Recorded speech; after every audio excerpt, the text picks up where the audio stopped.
Waze wakhohlakala Bongiwe, wakhohlakala mntanomuntu ungabe ufuza ubani. Yindaba vele unje. Yazi ngithi angikufakele le voice note nje ngingafeli ngaphakathi njengeflask.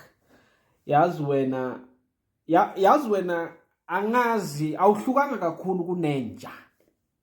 Awungitshele mina ngakufaka ngeMother's Day ku status sami. Ngakufaka ngeWomen's Day nge9 August kulonyaka ophelile. Mara wena yiFathers Day awungifaki.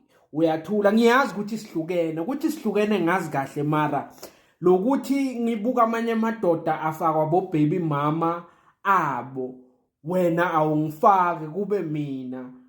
Uma nje ngike ngamista ngama-hour ukufaka imali yesondlo yangifonela, "Hey umntwana kanaloku sengiyayithumela."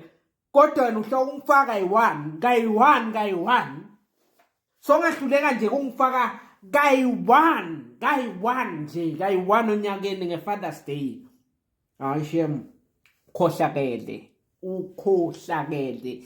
Yazi bayasho namanje ukuthi lo mfana lo odrive itaxi sokulahlile basaza kulahla ngoba wena uyicabangela wena wedwa. Yazi wena nangebirthday yakho ngiyakufaka noma sihlukene. Yazi ithombe zakho la fonini yami azange idelete masiceda kuhlukana, kodwa wena sohluleka nento ukubhala igama lami ukuthi Happy Father's Day to my baby daddy Thokozani Dladla. Yini into enzima lapho?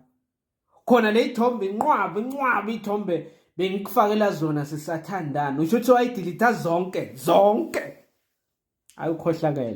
Ukhohlakele ngeke ulast vele kuma relationship ngale ncondo nayo. Yeah. Akukho late ukuthi usengangifaka kusesebo 5 manje.